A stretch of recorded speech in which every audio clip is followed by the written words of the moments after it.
Fox News, as I said earlier, is America's election headquarters, and things are heating up. Brand new Fox News polling showing Donald Trump building his lead, widening his lead over the race for the Republican nomination. Trump getting support from 28% of GOP voters and maintaining a 10-point spread. Do you call it spread? I do. Yeah. Over Dr. Ben Carson. Senators Marco Rubio and Ted Cruz both gaining in the poll as well. They're also tied for third place at 14%. No other candidates came close to double digits. And that raises an important question. Are we really just down to about 4 Republican candidates at this point? Let's bring in the Fox News political insiders. First, live from Los Angeles. That sounds like an entertainment show. Doug Schoen, former pollster for President Bill Clinton and Fox News contributor. Good to have you via satellite. John LeBoutelier, former Republican congressman for New York, and Pat Caddell, a former pollster for President Jimmy Carter and Fox News contributor. Doug, I'm going to start with you.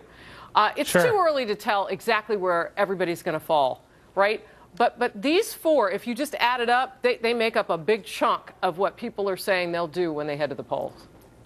Right. There are 2 things going on. First, as we've been saying, the outsiders, Carson and most of all Trump, are dominating. And there is no sense in the data that there's been any diminution in support for the outsiders given the tragic terrorist attacks of the last few weeks.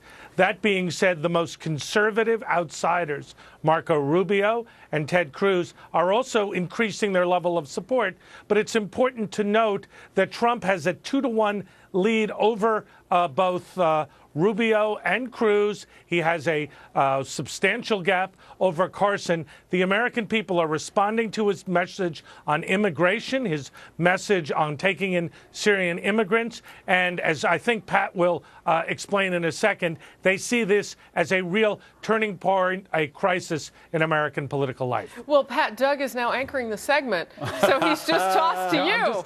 Take it away. Okay, now for me, now I dance. No, exactly this is what's going on. We're seeing the Trump as a counteraction to the president, which we'll talk about, and a sense of leaderlessness, which we see in the Fox poll in other numbers. There's other poll in the Washington Post point does not show this same kind of lead, shows Trump actually further ahead.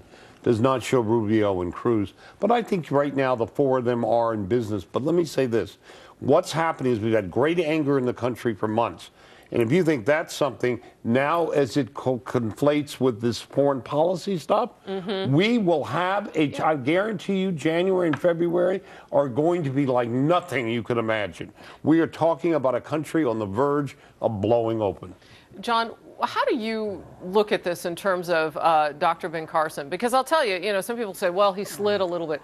Considering what the media, the mainstream media, and what he's kind of been asked about and dealing with his biography, he did pretty well. I mean, he's still right where he probably wants to be. I don't think he's done that well lately. I think that his strength... Well, according to this polling. Well, no, according to this polling, he has slipped a little bit on the issue that was his strength, which is his unique honesty, his difference from being anybody else in the political system. He's had a couple bad weeks from his book, his inability to answer questions clearly about his own biography. He's weathering it, but he's not rising the way he was 3 weeks ago. The Trump was under pressure from Carson just 2 weeks ago and felt the pressure and started going after Carson.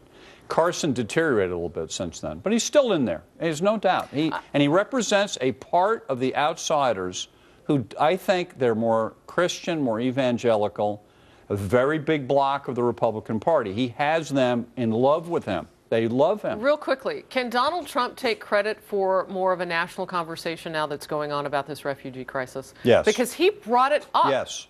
Trump is the most uniquely positioned candidate on immigration, a porous border, the Syrian refugees who a month ago he said there are a disproportionate number of men coming. I'd send them all back. He's way ahead of the curve on all those issues. And it's also the incompetence of government. He talks about leadership that doesn't lead, a government that can get nothing done on this, and he contrasts himself as a can-do person. And all the people who've been in public office, they keep mumbling things, but no one contrasts it the way Trump does. All right, real quickly with you, Doug, I want to pop up how everybody else is doing. So when you look down beyond Cruz and Rubio and you break out of those double digits, you've got clustered Bush, Christie, and Fiorina and Huckabee with between 3 and 5%, and then it breaks off even lower. Given the margin of error, some people might not even be getting a percentage point there. But what are your thoughts about that? Well, my thoughts are where you began, Harris, is what I would say now, which is Bush, Christie, Fiorina, Huckabee, Kasich, and Paul. They are sinking, and it's probably right to say, beginning to lose their relevance in this race. This is a four-person race. People want outsiders. They want restrictions on immigration. Terror is the #1 issue in the ABC poll to Republicans. And as Pat was saying, they want change, fundamental change. And the outsiders, the conservatives, are giving it to them. All right, real quickly from Twitter, Randy Bellet says, does Trump have the ground game necessary in Iowa and New Hampshire? It's a yes or no question. Yes or no? I don't know. I think it doesn't matter. I think yes.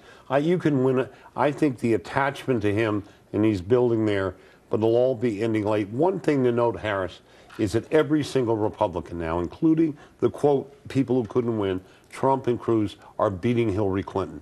It is a sign of what's going on. On ground game, can I answer the ground game? I think people underestimate how powerful Cruz's ground game is. This guy has been planning this thing a long time, and he's sort of under the radar, but it's there in Iowa, definitely in New Hampshire.